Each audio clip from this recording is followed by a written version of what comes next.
India has not been a wholly inclusive democracy. Even as inclusiveness is an idea that lies at the heart of our ethos and our constitution. We pride ourselves in diversity and plurality. And yet, in the 21st century, a constitutional guarantee of individual fundamental rights has not been adequate to protect an entire section of our population. Article 14, which guarantees the right to equality. Article 15, that protects one from discrimination. And Article 21, that provides for the fundamental right to life and liberty, were inserted into the Constitution to also guard the individual against societal prejudices and uphold his or her right to a way of life that may not be the same as that of the majority. Noble intentions of the country's guiding document, whose heart is in the right place, but the reality is quite something else.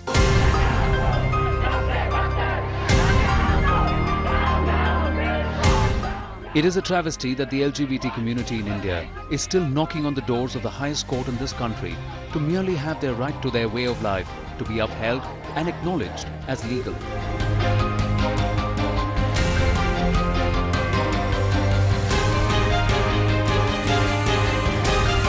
This after they had been let down by the same Supreme Court in 2013, when it upheld Section 377 of the Indian Penal Code, which outlaws even consensual gay sex. This decision overturned a landmark judgment by the Delhi High Court in 2009, which had declared Section 377 unconstitutional for violating fundamental rights.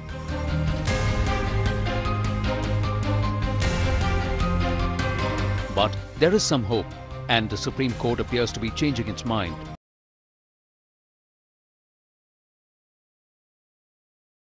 Bench, underlining the seriousness of the case at hand and its implications for our democracy and an entire community. And crucially, the Supreme Court, when upholding privacy as a fundamental right, in a judgment in August last year, observed that the sexual orientation of every individual had to be protected.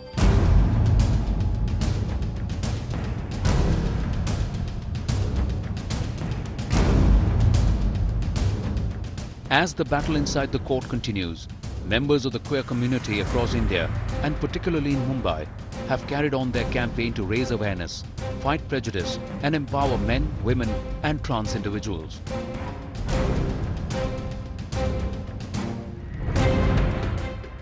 Ashok Rao Kavi has been at the forefront of the queer rights movement in India. He came out in 1984 and has written and spoken extensively on the campaign for equality for India's sexual minorities.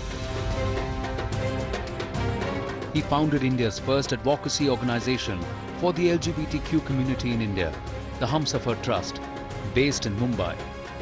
What is the prevalent homophobia in India today? It does come from the British times. You know, the British could not get into the Red Fort because the Red Fort, the Mughal court, was dominated by Hijras. All the bureaucracy, this was all in the control of the Hijras. The British had to get in. So they brought in this law which is essentially from the Old Testament. The law in England came from the Old Testament. It's an ecclesiastical law that became criminal law. And that law was brought into India by Macaulay. And when it was used against the Hijras or against gay men, it was essentially a law that marginalized and made us criminals. You get what I mean? So that's where homophobia really starts as a modern phenomenon. Don't come out to the surrounding society till you're financially secure. You know, then you can always say, okay, I'm like this, I'm earning my own living, so why should I bother with you? You know, that could be a better way of coming out.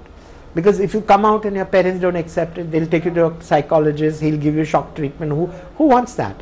So learn to be stable, come to terms with yourself, have a support system in place, friends, lovers, whatever, and there are people like me who will help you with the counseling and everything, and that's a better way of coming out.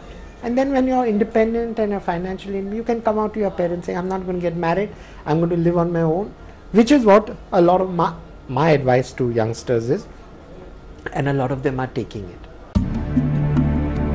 Mumbai is clearly India's most diverse city. But is it really more accepting of the LGBT community? Is there a greater sense of security here than elsewhere in the country? This city has always had the openness. Bollywood, you see, it's a city of culture. From Bal Gandharva onwards, you've had cross-dressers, you've had incredible cultural things in India, that were focused and started from Bombay. So it is easiest to be in Bombay and come out. When I've lived in Delhi, I have lots of friends in Calcutta. The first gay pride actually started in Calcutta with our group.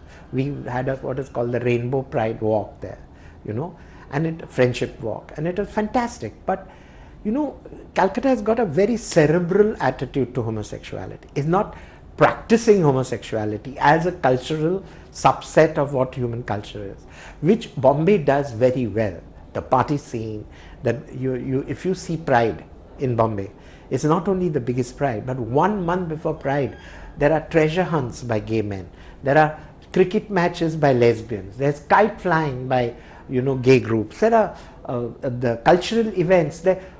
The whole month is full of cultural events, and very few of the mainstream culture is coming to know it, but slowly they're coming to know. And book readings, dirty talk by bisexual women, they're fascinating. Transgender tamasha contests, by dancing queens.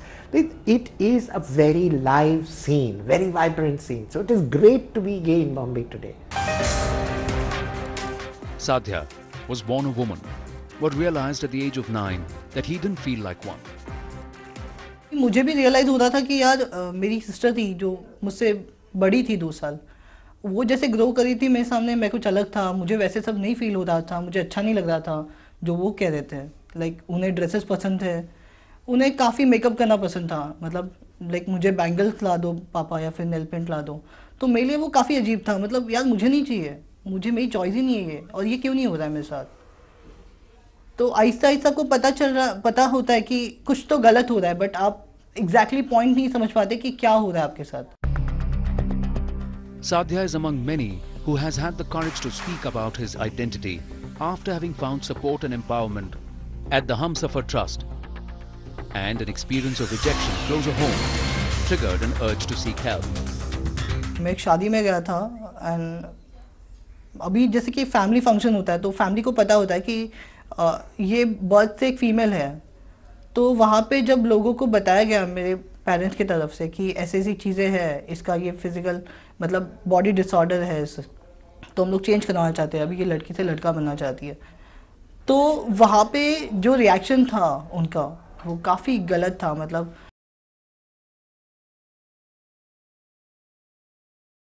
क्योंकि ऐसी कोई चीज़ होती ही नहीं है दुनिया में, एक तो लड़की होती है या फिर लड़का होता है.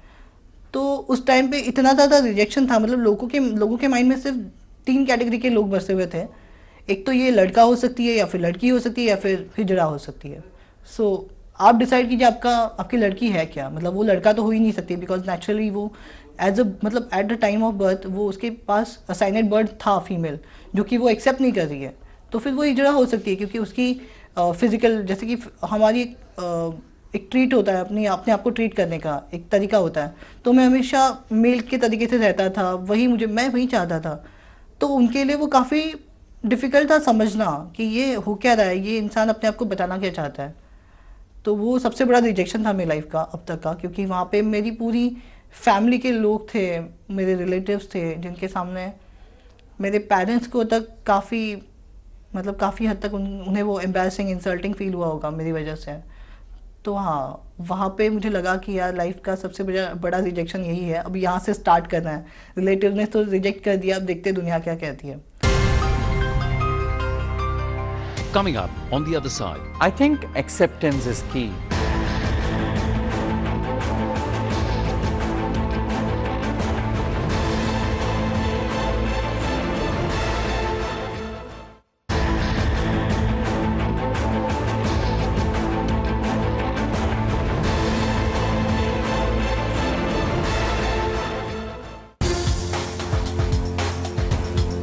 Harish Iyer has been a vocal advocate of equality of the LGBT community. A Mumbaikar himself, he came out in his 20s and has become a full-time activist.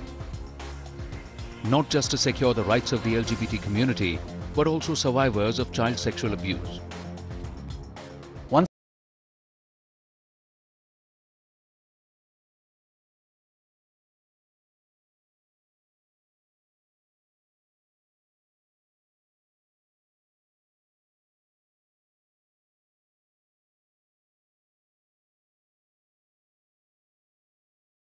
my career, I was wonderful when it came to creative ideas. I think once you accept your truth and you hold it close to your heart, everything else becomes a cakewalk. And Mumbai, which has a very vibrant and active LGBT scene with several community organizations working towards the same cause, has been a stage for stories both tragic and reassuring. One day when I was in, there was this college called SIES College, and there was a student of SIES College called Sheetal Bhan who was making a documentary. And she was a close friend of mine, and she decided that it's time for me to come out and accept my sexuality. What she did was she did a journalism project on me. She outed me in college. Of course, she did tell me that she's outing me in college. And then she called me to a restaurant where she announced to all of her friends that I was gay. And she made me feel comfortable, and there was not a wink by anybody. No one discriminated, no one tried behaving badly with me. Everyone accepted me the way I am. And then she said that, see, look, I mean, what were you scared about? There are people, I know there are people who hate, but there are people who love you too. I have this friend of mine who was pushed to suicide just because his parents wouldn't accept him. So he had a good friend circle, his colleagues were accepting, but his parents wouldn't accept him. And there was this one day when he just drank some rat poison or something, and he died. And after dying, when I went to his house and I told that, you know what, after like 15 days or 20 days of his death, I went and I spoke to his parents, and I told them that, you know what, he was going through severe stress because of your non-acceptance. And his parents said, oh, that's anyways a secret, so don't tell that to anyone. So even after the child's death, the parents refused to accept. So I think that's one devastating moment for me. I was like, okay, now the child is no more, and you've cried your tears, you're unable to come out of that grief. Even in that grief, you don't want to accept your child. I think that was heartbreaking. Sonal realized she was bisexual while in school and faced ridicule, rejection, and subsequently discrimination at the workplace. But through her activism and advocacy, as well as her work with the Humsafar Trust, she has emerged as a prominent campaigner for equality, offering hope for lesbian and bisexual women to have a safe space in the environment around them. Work ethics were being challenged, but the root of it was homophobia. And since I was not out at my workplace, I did not know how to handle the work situation. And I came out to my brother because he had been in the corporate field for some time, and he really helped me through it. So I think my brother and my father, the two male figures in my life, they were very supportive when I came out. Now my entire family is very, very supportive. I've been speaking to a lot of people in the media. I'm very out about my sexuality. I joined the Humsafar Trust soon after 2009. I joined the Humsafar Trust in 2010. When I started feeling that no, it's time that I work on LGBT, because there is far too much, homophobia or transphobia that's existing in society, and it will come in the way of my, even if I work anywhere else. So that's when I joined the NGO, and since then on, it's been very, very positive working with the community. And even as laws can be stifling and a constant source of threat, Mumbai has offered scope for encouragement wherein gays, lesbians, bisexuals and transgenders can be more open about their identities. what's nice about Mumbai is that I could finally find a community which was very out. I could find a support space which was like fully fledged. I mean, the Humsafar Trust, the NGO, is actually in a BMC building, which speaks a lot about how mainstream that space itself is. So to find a community which is out and proud and loud and discussing their sexuality, this was not possible for me from the small town that I came from. When it comes to the police here, the police is pretty supportive, like at least to the organizations that work on LGBT. We have found that sensitizing politicians and police has been a relatively easier experience. Like we've been having the Pride Walk in Mumbai for the last 9 years, and we've always got the police permissions, and the police comes and supports us. In my 6 years of working with the NGO, the Humsafar Trust, handling crisis, I have found that the police has responded to our crisis very effectively. So this is why I think that it is supportive. Also the social scene in Mumbai is very good. I think if you look at Mumbai, the social fabric in general is so supportive of socializing. It has helped the community as well. So if you come to Mumbai, it's very easy to socialize and to find support spaces. Konunika Roy was in her 20s when she found out she was bisexual, and told us how preconceived and misunderstood notions about sexual preferences have contributed to prejudice. Being bisexual, you're misunderstood from both sides. Like, you're misunderstood from the community itself. The mainstream community feels that this is off, or this is not what is usually seen in terms of relationships. So bisexuals kind of have a difficulty in terms of acceptance from both sides of the spectrum, I feel.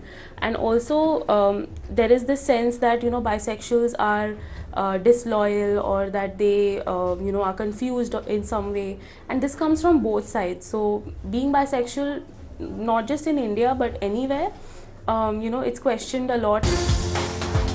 Now that the Section 377 case is being heard once again by the Supreme Court, the NDA government will soon have to take a position.